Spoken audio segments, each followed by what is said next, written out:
वैशाख मास महात्म्य 22वें अध्याय की आगे की कथा पार्ट 2। न कोई विष्णु की चर्चा करता है, न दीक्षा लेता है, न कोई तीर्थ यात्रा करता है। मनुष्यों की ऐसी विचित्र दशा देखकर वर्ण धर्म बहुत शंकित हो गए हैं। पितृगण रोते और भ्रमण करते फिरते हैं। कई एक अंधकूप में पड़े हुए हैं, उनके कई एक दुर्वा के सहारे खड़े हुए हैं और दुर्वा के टूटने उखड़ने से शंकित हो रहे हैं।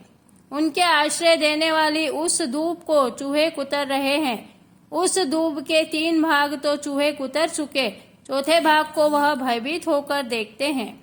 कोई पितृगण पितृलोक में ऐसे अंधकूप में पड़े हुए हैं जो अत्यंत भयंकर, दुर्गम और महाघोर है। वह कूप आगे और भी दुर्गम हो गया है, जिसमें कोई सहारा नहीं। उनको देखकर विस्मित होकर पूछने लगा कि तुम कौन हो और तुमने कौन से घोर कर्म किए हैं जिससे तुम यहाँ पड़े हो। तुम्हारा गोत्र क्या है और तुम्हारा उद्धार कैसे होगा? आप सब कुछ कहिए, तुम्हारा आज ही कल्याण होगा। इस प्रकार धर्म और वेद को आगे करके कहने लगे कि हम श्रीवत्स गोत्र हैं। हमारे संतान न होने के कारण पिंडादिक क्रियाहीन होकर दुख भोग रहे हैं। कलयुग में पापों के कारण हमारा वंश निसंतान हो गया। वंश के क्षीण होने से कोई श्राद्ध करने वाला नहीं रहा। इसी से इस अंधकूप में पड़े हुए हैं। हमारे कुल में एक धर्म वर्ण ही अत्यंत यशस्वी है। वह सबको छोड़कर अकेला ही विचरता है। गृहस्थ धर्म धारण नहीं किया। वहीं दुर्वा का तंतु रूप है, जिसके सहारे लटक रहे हैं। यह तंतुहीन है, इसी कारण उसकी जड़ को चूहे कुतरते हैं और थोड़ी सी जड़ बची है, उसको भी चूहे भक्षण करते जा रहे हैं। धर्म वर्ण की आयु दुर्वा के शेष भाग को भी चूहे भक्षण कर जाएंगे। तब हम अंधता मिस्र नरक में गिर जाएंगे।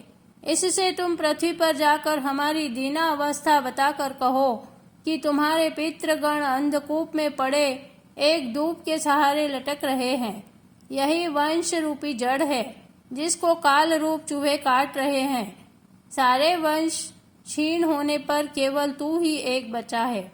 3 भाग दूब नष्ट हो गया, चौथा भाग ही बचा है और तेरी आयु प्रतिदिन क्षीण होती जा रही है। तेरी प्रतिदिन क्षीण होती जा रही है। तेरे मरने पर हम अंधता मिस्र नरक में गिर जाएंगे। इसलिए गृहस्थ धर्म धारण कर पुत्र की संतान उत्पन्न करो। इसी से तुमको और हमको भी अच्छी गति प्राप्त होगी। यदि कोई एक पुत्र भी गया श्राद्ध करे, अश्वमेघ यज्ञ करे, सांड छोड़े, वैशाख कार्तिक व माघ का स्नान करे, तो निश्चय ही हमारा उद्धार होकर गति प्राप्त होगी। अथवा कोई एकादशी का व्रत करे, पापनाशक विष्णु की कथा सुने, तो उसके 100 पीढ़ी आगे और 100 पीढ़ी पीछे के मनुष्य चाहे कितने ही पापी क्यों न हो, तो भी नरक के दर्शन नहीं करेंगे। जिनके कुल में कोई विष्णु की पूजा नहीं करता, उन पुत्रहीनों के लिए यह लोक कुछ भी नहीं। हे मुनि, इसी प्रकार तुम समझाकर धर्म वर्ण को गृहस्थ धर्म में लगाओ। पितरों के ऐसे वचन सुनकर धर्म वर्ण अत्यंत विस्मय में पड़ गया और रोता हुआ हाथ जोड़कर नमस्कार कर कहने लगा कि महाराज, मैं ही आपका वंशधर धर्म वर्ण हूँ। मैं नारद जी के ऐसे वचन सुनकर कि कलयुग में किसी की जिह्वा और शीर्ष वश में नहीं रहते और पृथ्वी को अत्यंत पापियों से युक्त देखकर कुसंगति में पड़ने के भय से द्वीपांतरों में फिरता रहा और 3 भाग बीत गए। कलयुग के भी 3.5 भाग बीत गए।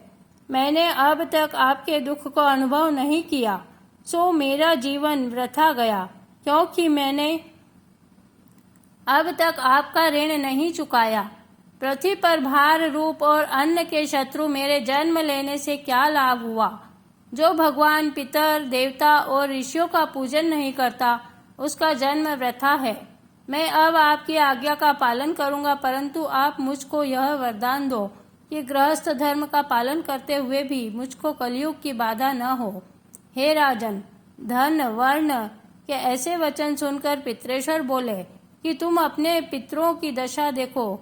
संतान के अभाव में पतित होकर केवल एक दूब के सहारे हुए हैं।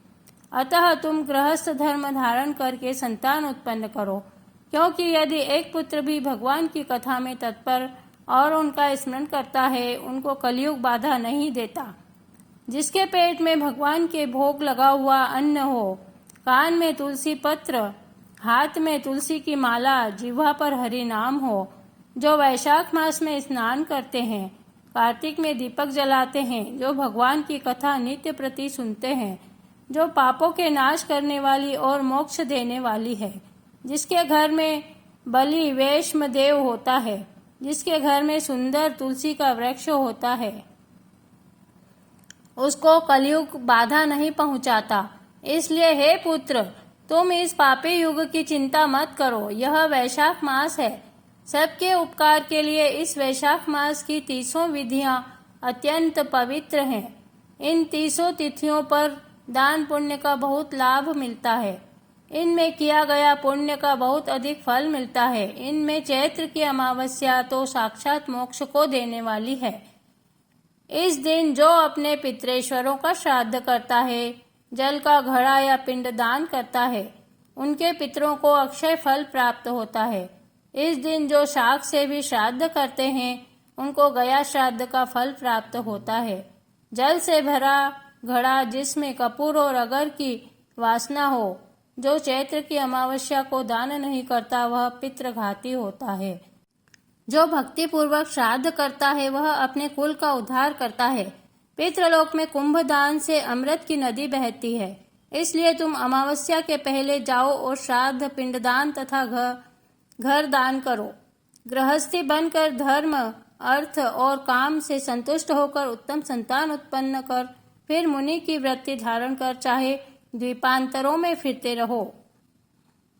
पितृेश्वरों की ऐसी आज्ञा सुनकर धर्मवर्ण पृथ्वी पर आकर और चैत्र मास में मेष की संक्रांति के दिन प्रातःकाल स्नान कर, पितर देवता और ऋषियों का तर्पण कर, जल भरा घड़ा देकर श्राद्ध करके पितरों को मुक्ति प्रदान की, जिससे वह जन्म और मरण के बंधन से छूट गए।